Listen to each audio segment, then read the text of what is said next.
नमस्कार विद्यार्थी मित्रांनो, BFC इंग्लिश या आपल्या फेवरेट यूट्यूब चॅनलवर मी प्राध्यापक मुकुंदा माळी सर आपणा सर्वांचं खूप खूप स्वागत करतो।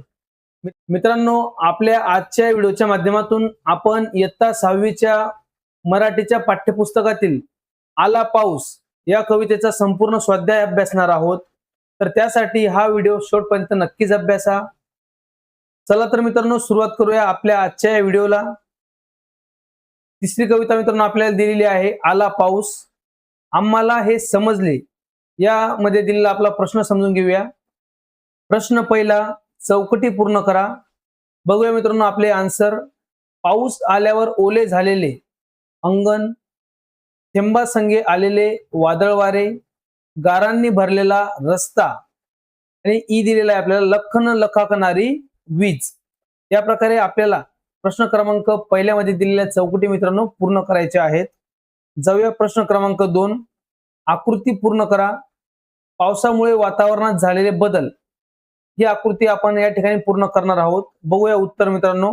अंगण ओले होते, वादळ वारे येतात, गारा पडतात आणि आकाशामध्ये सप्तरंगी इंद्रधनुष्य दिसतो।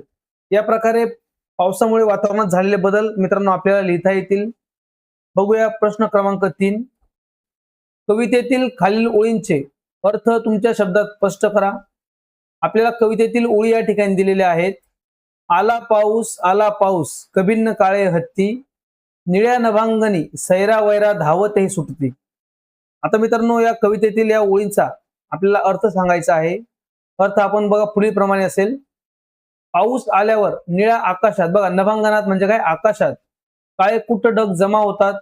ते काळे ढग एखाद्या काळ्या हत्तीसारखे वाटतात आणि ते आकाशात वाऱ्यासोबत चारी बाजूंना सैरा वैरा धावत सुटल्यासारखे दिसतात। त्या प्रकारे या ओळीचा आपल्याला मित्रांनो अर्थ लिहिता येईल। बघूया पुढची ओळ। आला पाऊस पागोळ्या गळती, थरथरणारे पंख मिटवून चिप्प पाखरे बसती। या ओळीचा मित्रांनो अर्थ बघूया।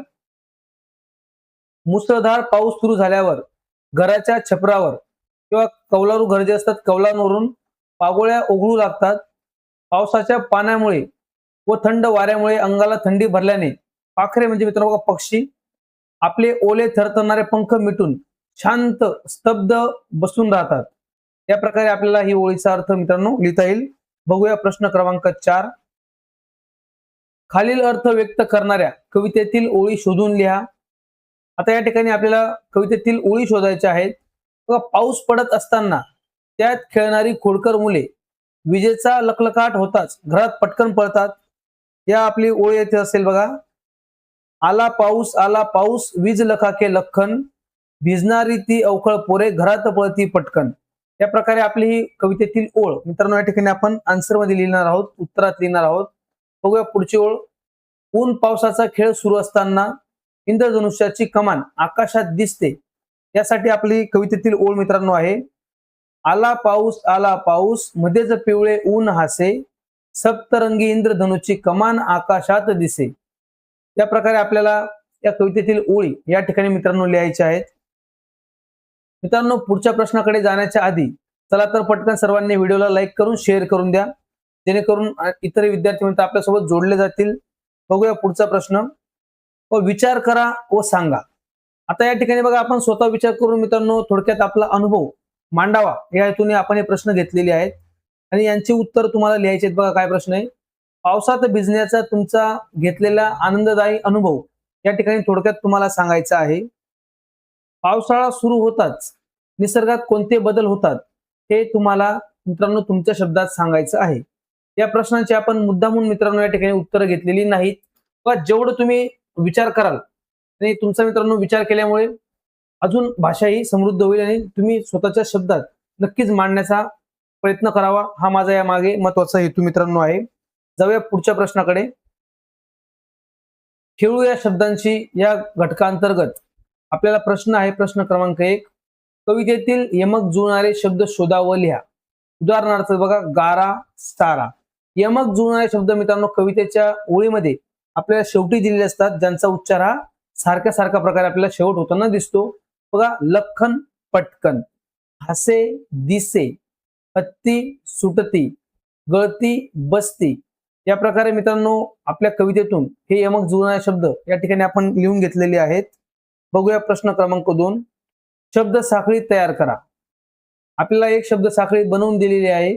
ससा, साप, पतंग, गरुड, डमरू आणि रुपये. याच प्रकारे आपल्याला पुढील शब्द साखळी या मित्रांनो बनवायचे आहेत. आकाश बघा, आता श पासून सुरू होणारा शब्द शहामृग, ग पासून गरुड, ड पासून डब्बा आणि ब पासून बासरी. तसं इमारत, त पासून तराजू, ज पासून जहाज, पुढच्या ज पासून जंगल आणि ल पासून लाकूड. मित्रांनो बघा, शब्द साखळी तयार करत असताना जे शेवटी आलेलं अक्षर असेल त्या शेवटी आलेल्या अक्षरापासून आपल्याला पुढील शब्द मित्रांनो लिहायचा असतो आणि या प्रकारे आपल्याला या शब्द साखळ्या पूर्ण करायच्या आहेत. आणि किमान अशा 5 शब्द साखळ्या अजून आपण लिहाव्या या ठिकाणी प्रश्नामध्ये मित्रांनो अपेक्षित आहे. तुम्ही अजून या ठिकाणी शब्द साखळ्या बनवण्याचा प्रयत्न करा वेगवेगळ्या शब्दांचा वापर करून. चला तर जाऊया पुढच्या प्रश्नाकडे. प्रश्न क्रमांक 3. पावसाशी संबंधित शब्द लिहून संकल्पना चित्र पूर्ण करा. आपल्याला या ठिकाणी हे एक मित्रांनो संकल्पना चित्र दिलेलं आहे. पावसाशी संबंधित शब्द वापरून आपल्याला हे पूर्ण करायचं आहे. आपल्याला दिलेला पहिला शब्द आहे पाऊस सोबत या ठिकाणी पूर. बघूया ढग, वीज, पाणी, गारा, इंद्रधनुष्य, छत्री, होडी या प्रकारे आपण या आपल्या पाऊसशी संबंधित शब्द या ठिकाणी लिहून घेतलेले आहेत. असाच मित्रांनो आपला पुढचा प्रश्न आपल्याला दिलेला आहे. प्रश्न क्रमांक 4. घर या शब्दाशी संबंधित शब्द लिहून संकल्पना चित्र तयार करा. तर ज्या प्रकारे आपल्याला मागील संकल्पना चित्र मित्रांनो दिलेलं आहे त्याच प्रकारे आपण आता घर या शब्दाशी संबंधित शब्द लिहून घेणार आहोत. तसाला बघूया शब्द. घराशी संबंधित मित्रांनो महत्वाचा शब्द असतो आपला कुटुंब. नंतर घर बनतं आपलं भिंती, दारे, खिडक्या, छत किंवा छप्पर. घराला अंगण असते, घराला पायऱ्या असतात, घरामध्ये फर्निचर असतं. या प्रकारे आपण संबंधित शब्द या ठिकाणी लिहून घेतलेले आहेत. अजून मित्रांनो तुम्हाला काही शब्द आठवतील तर ते शब्द तुम्ही या ठिकाणी या संकल्पना चित्रामध्ये जोडू शकतात. जाऊया मित्रांनो आपल्या पुढच्या प्रश्नाकडे. प्रश्न क्रमांक 5. कवितेतील खालील शब्दांसाठी समानार्थी शब्द शोधून लिहा. बघा आपल्याला या ठिकाणी काही शब्द दिलेले आहेत आणि त्या शब्दांसाठी समानार्थी शब्द आपण लिहिणार आहोत. बघा आपल्याला दिला शब्द आहे रस्ता. रस्त्यासाठी मित्रांनो आपल्याला मार्ग किंवा वाट हे शब्द लिहिता येतील. घरचा समानार्थी शब्द आपण गृह, सदन हे लिहू शकतो. नदीसाठी समानार्थी शब्द सरिता. आकाशासाठी समानार्थी शब्द नभ किंवा आभाळ. या प्रकारे समानार्थी शब्दांचा हा प्रश्न या ठिकाणी मित्रांनो आपल्याला पूर्ण करायचा आहे. जाऊया पुढील प्रश्नाकडे. प्रश्न क्रमांक 6. वाचा आणि लक्षात ठेवा. खालील शब्दांची एकवचनी व अनेकवचनी रूपे सारखीच असतात. मित्रांनो बघा अनेक शब्द असे आहेत आपल्या मराठी भाषेतले ज्यांचं एकवचनी रूप आणि अनेकवचनी रूप सारखेच आहे. या ठिकाणी आपल्याला काही शब्द दिले आहेत. अंगण, थेंब, पाऊस, हत्ती, भाषा आणि आकाश. या प्रकारचे अजून काही शब्द मित्रांनो शोधून या यादीमध्ये नक्कीच आपण भर घाला. अशा प्रकारे आपला हा क्वेश्चन नंबर 6 मित्रांनो आपल्याला दिलेला आहे. तर मित्रांनो बघा आपण आपल्या आजच्या व्हिडिओच्या माध्यमातून आपली इयत्ता 6वीच्या मराठीच्या पाठ्यपुस्तकातील आला पाऊस या कवितेचा संपूर्ण स्वाध्याय अभ्यासून घेतलेला आहे.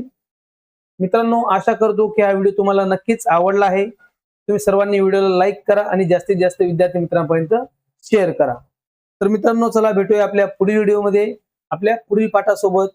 तुम्हाला हा व्हिडिओ कसा वाटला कमेंट बॉक्समध्ये नक्कीच कळवा. Thanks for watching friends. All the best.